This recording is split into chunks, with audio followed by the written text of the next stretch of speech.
Welcome. Let me apologize in advance for what you're about to see. Hey everyone, this is Nick Britsky from Nick Drinks. Today we're talking to Nick Offerman. We're going to talk about Scotch, we're going to talk about woodworking, and just see what a really cool guy is. Let's go hear what he has to say. All right. Well, so our first question is, you seem to really like Scotch. Why do you like Scotch? Well, I grew up in the 80s is when I started tasting whiskey, and it was all domestic bourbons, but like mass-produced. Not to denigrate any brands, but it wasn't the greatest stuff. And so I was in my late 20s when I was at a film festival, and my friend bought me the first glass I ever had of good Scotch was Lagavulin at the Chicago Film Festival. And I was quite taken, and I said, oh, I see what all the fuss is about. And from there, I said, apparently I like Scotch. And I began to, try other kinds and become a little more of a connoisseur. Never was able to beat my love of that first taste of Lagavulin. It's kind of like a campfire in a glass. These days, it's such an incredible time to be alive if you like whiskeys or craft beers or meats, for example. Generally, if there's whiskey, I'm pretty happy. There's a lot of bourbons I like. I'm leaning towards a lot of rye these days, but I don't know, the single malt scotches, especially from Islay, I guess they're my first love. So you're definitely going very full flavor. Yeah. You mentioned a number of kind of brown spirits. Do any other spirits have any place on your bar or your drink order? Not really. Okay. I mean, if I have a leisurely enough evening and following morning, that usually means I get to have some whiskey. I'm easy to please, whatever is on the menu generally doesn't hurt my feelings. I enjoy drinks,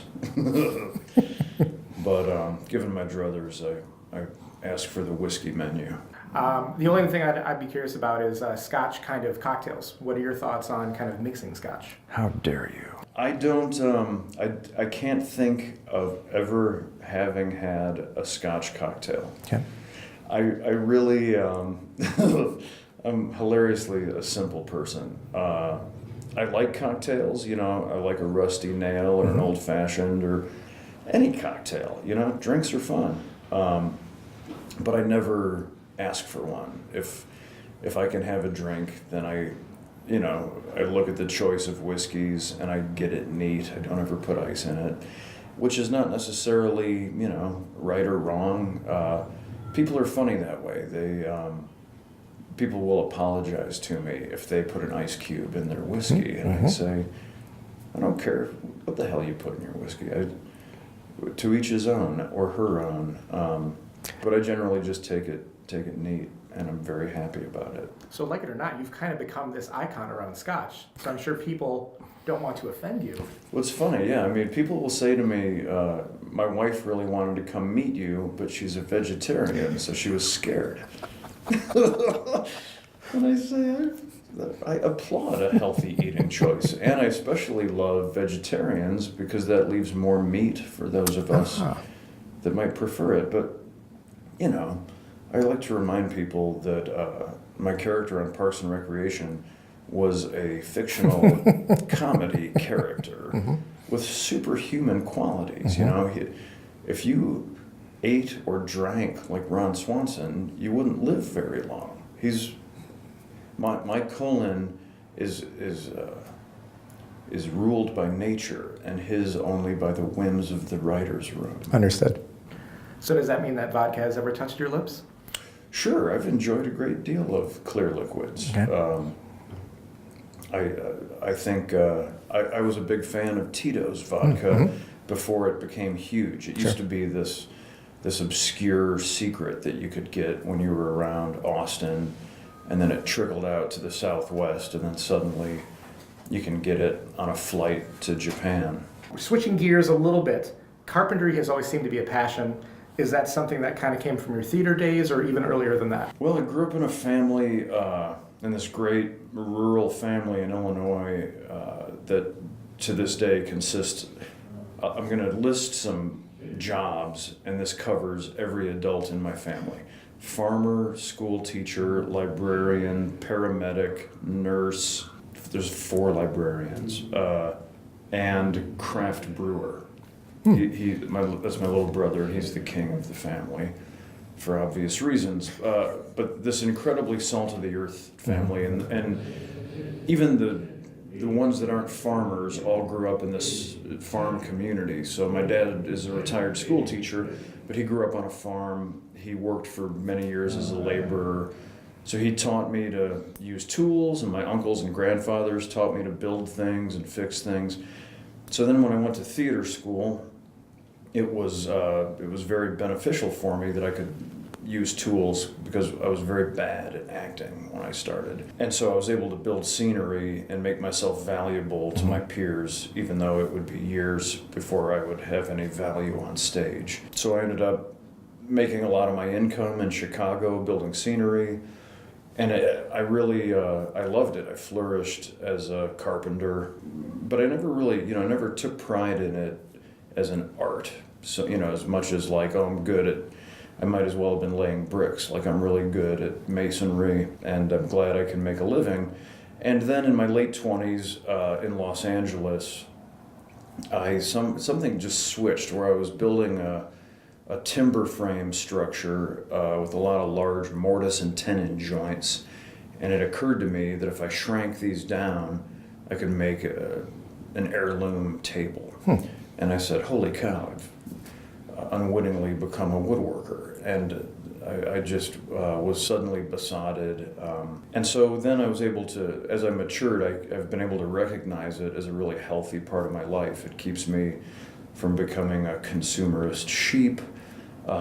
It keeps me out of the pub, I always like to say with a wink, but it's really true. I mean, it's something I can do that I'm passionate about, that is very satisfying and productive and practical, but also keeps me from doing unhealthy things like becoming addicted to things or going to the mall or wasting my precious time. So you were using a mortise and tenon on a theater set? No, it was a yoga studio. Okay. I was building in someone's yard Got in it. West Los Angeles. That's fantastic. There are these architect brothers, Green and Green, whose work was focused in Pasadena and largely is found in California.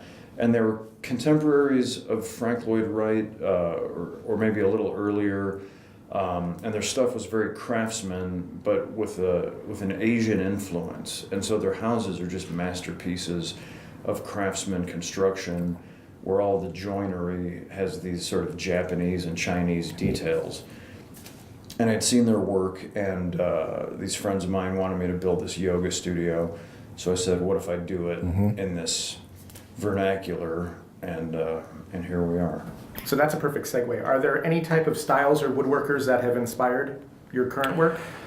Sure, very much. I think, especially, I'm a self-taught woodworker, and so if there are periodicals like Fine Woodworking Magazine and Popular Woodworking that are really fantastic for the self-made woodworker.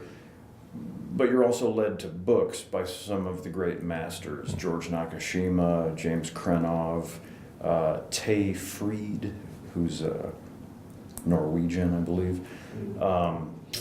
And there's a guy named Franz Klaus, there's Ian Kirby, Wharton Esherick, Gary Knox Bennett. You get these heroes, and you get their books. And for me, there's a great sort of leveling to, like, the work of Nakashima takes the craftsman style. There's a simplicity to it, and he adds an organic, natural quality. Yeah. So he's very well known for like one slab of a walnut tree as a dining table with a beautifully artistic base of some sort. And for me, the amount of Mother Nature's contribution to work like that. Once I made my first slab table, I said, oh, I just need to get out of her way. I need to make this flat and level and, well finished. But when people look at it, they say, wow, who made this Keeping it simple. tree? Yeah. So I can't take responsibility for that. I just presented it. Is there kind of one project that maybe you've had a dream for a long time starting and maybe haven't got there yet, that unicorn? Oh, it's kind of always just the next project. You know, I don't have both in my performance work and in my wood shop, I don't have any, grand ambitions. Like one day I will play Gandalf or play Hamlet or something. I just really enjoy good writing. And so whatever that next piece of writing is, or whatever the next thing on my workbench is my field of dreams. At the moment, I'm working on a batch of ukuleles at the shop, and then when those are done, I'm gonna start working on guitars, acoustic guitars. But at some point, I'm really getting the itch to make another boat or three. Cool. So probably, I don't know how much more furniture I'll make in my career. I have some stringed instruments and some boats to get out of my system, but you never know. That's great. Hello, this is Nick Offerman, and I invite you to check out nickdrinks.com. Not me, another Nick. We're going to talk about Scotch.